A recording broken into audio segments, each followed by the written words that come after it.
こんにちは、くまこです。今回の旅の舞台は群馬県館林市。目的は朝一番の花ハスクルーズ。ハスの花はお昼には閉じてしまうので、早起きしてやってきました。観光はせずに、船と美味しいご飯だけを楽しむ、贅沢な日帰り旅です。それでは、早速行ってみましょう。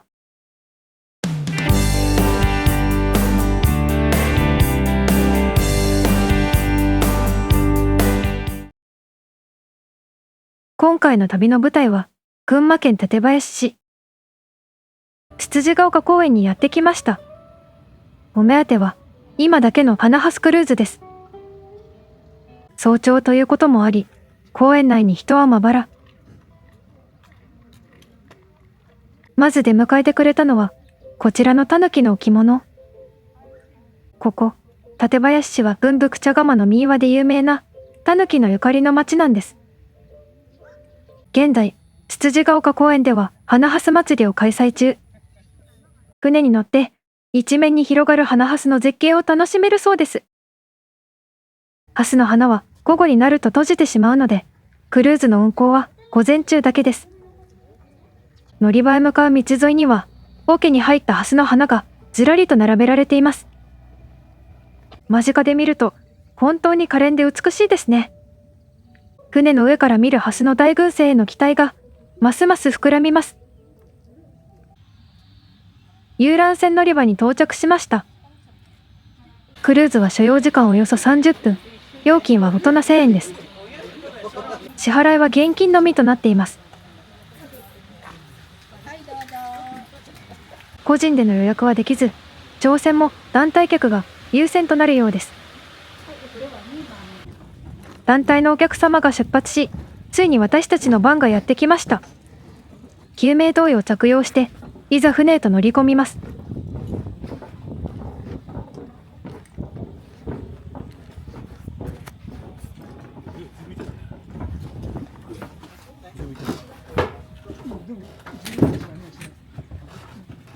座席は船の左右に分かれて、背中合わせに座るスタイルです。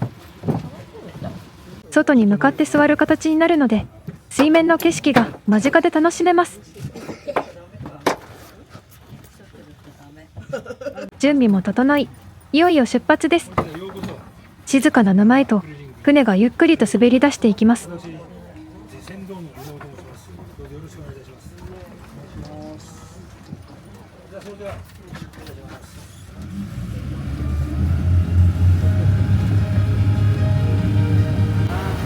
出港してしばらくは静かな景色が続きます。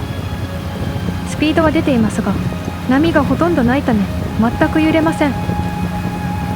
聞こえるのは力強いエンジンの音と船がかき分ける水の音だけ。この日はまだ梅雨の蒸し暑さが残る日でしたが、沼の上を吹き抜ける風がとても心地よく感じられます。ここで船頭さんから乗船中の注意事項です。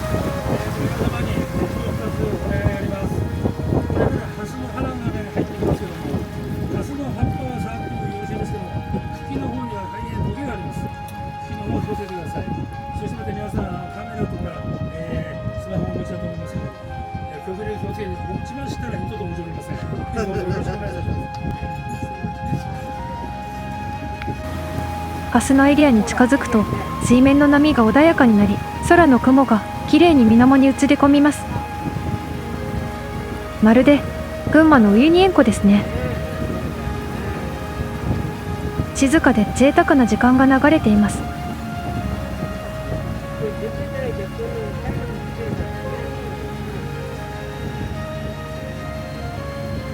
そして先ほどまでの開けた景色からだんだんとハスの葉が濃く生い茂るエリアへ。葉っぱが触れ合う音も重なり、ハスの世界へ深く迷い込んでいくようです。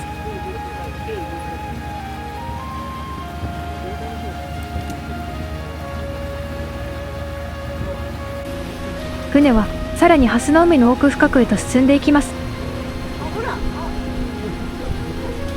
今でも十分立派で背の高い葉ですが、船頭さんによると8月上旬にはなんと高さ2メートル近くまで成長するそうです。視界を覆うほどの緑の壁の中を進む様子はまるでリアルジャングルクルーズ。葉っぱの香りを感じながらさらに奥へと進みます。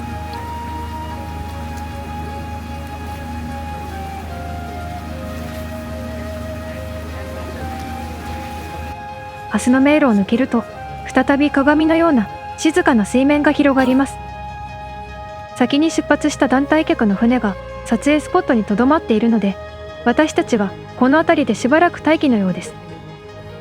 前を行く船の撮影が終わるのを待ちながら静けさに身を委ねる時間。風と水の音に包まれていつまでも待っていられそうな心地よさです。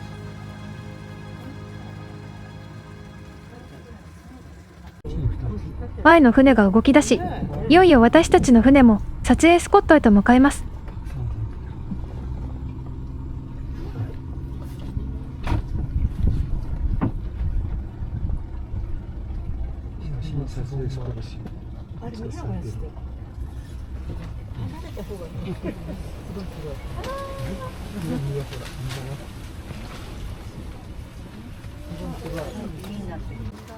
ハスの壁にスレスレまで寄せて静止での撮影タイムです。咲いている花はわずかでしたが、どこか神秘的で愛おしく感じられます。3日目の花です。で、これだんだんつぼみがこう開いてまた戻ってつぼみ戻って最終的には4日目でああいう全開満開みたいな。で4日しか命ありません。で今日の午後には花が全部落ちます。はい。じゃあ皆さんちょうどいいところ。ハスの茎をポキッと折ると糸を引きます。この糸は昔日本でも織物の糸にしていたそうです。今もベトナムなどでは高級シルクとして使われているのだとか。ハスの葉に広がる葉脈の数は実は花びらの枚数と同じという不思議な特徴があります。茎の中がストローのように空洞になっているため、昔はホースをつないでじょうろ代わりに遊んでいたそうです。撮影タイムを終え、船はゆっくりと戻り始めます。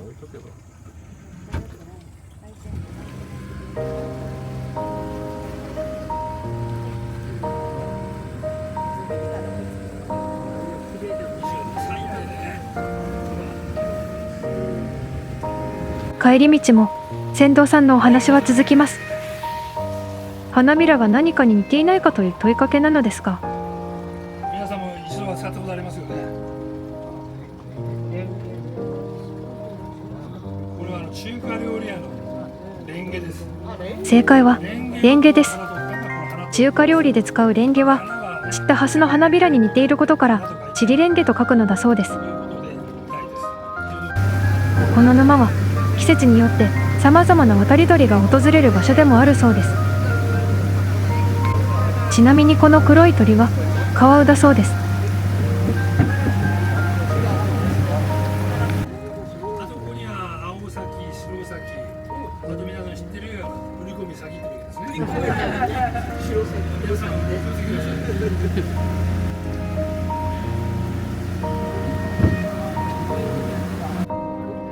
い。そして船はゆっくりと元の船着き場へ。見どころたくさんの解説に耳を傾けていたらあっという間の30分間でした。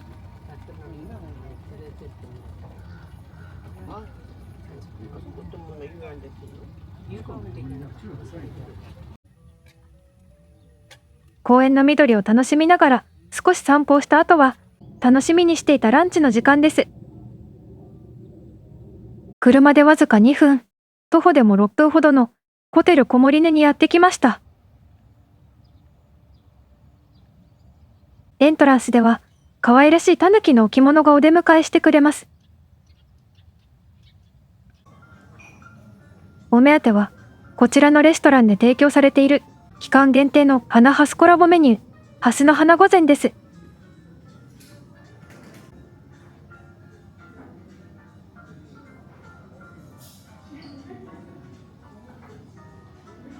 店内の大きな窓からは緑豊かなハスの沼を一望することができます。私たちも窓際の席に座り、ゆったりと景色を堪能します。ほどなくして彩り豊かなハスの花御膳が運ばれてきました。品数豊富なお料理に加えてサラダとスープバー、ドリンクバーまでついてくる嬉しいセットです。それでは気になるハスの花御膳のメニューを順番にご紹介します。まずは彩り鮮やかな小鉢3種盛りにサクサクのエビの天ぷらとシャキシャキとした食感が嬉しいレンコンの挟み揚げ。メインは地元名物のひもかわうどんとジューシーなカットステーキ。お供にはゆかりご飯。デザートにはミニ3色団子と濃厚な黒ごまプリンまでついてきます。和洋の美味しさがぎゅっと詰まったとっても贅沢な御膳でした。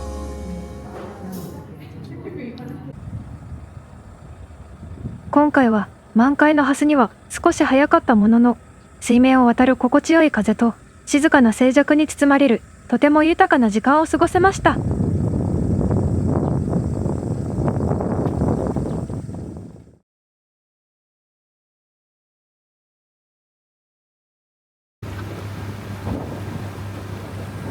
群馬のドゥユニ塩湖に戻ってきました。満開のハスを求めてリベンジクルーズです。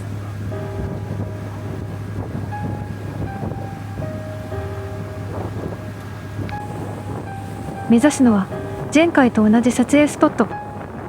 船頭さんによると、この辺りのハスは大きな葉の下に花を咲かせる種類なのだそうです。確かに葉の下に可愛らしいつぼみが隠れているのが見えます。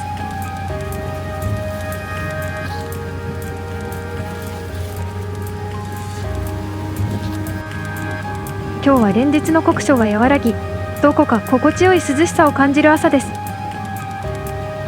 少し強めの風に水面が波立ち、前回のような鏡のような表情とはまた違った爽やかな沼の景色が広がります。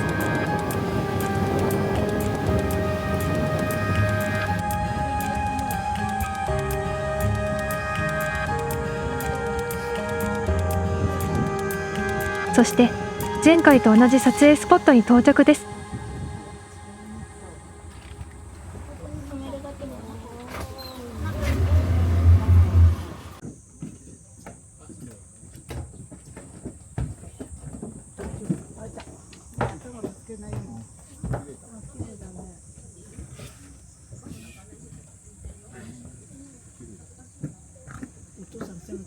ハスの花の命はわずか4日ほど。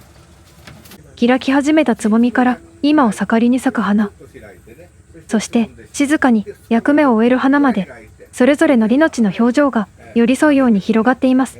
そしてね、つぼんでしまって3日目になるとああいう風に広がって、今ね、皆さんモデルになって、撮ってもらいたいんですけど、少々お待ちください。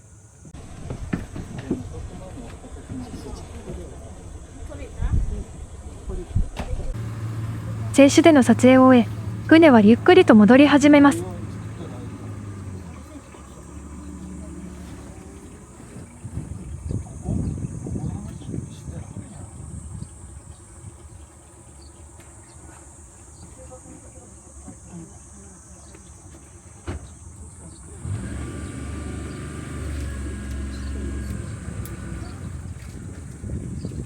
今年は開花が遅いことを気遣い、少しでも長くハスを眺めていってほしいと、船頭さんがゆっくりと船を進めてくれます。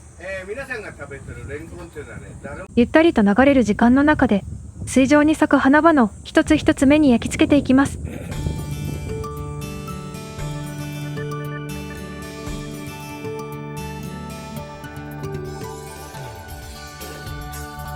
ということで、今回は群馬県館林市で体験できる花ハスクルーズをお送りしました。今年が開花が遅れていて、見頃は8月上旬以降になりそうです。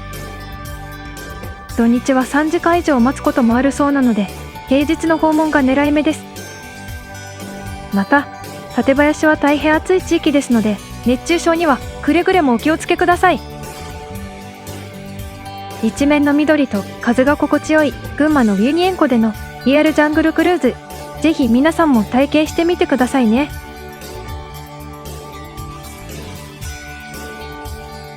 それではまた次の旅でお会いしましょう。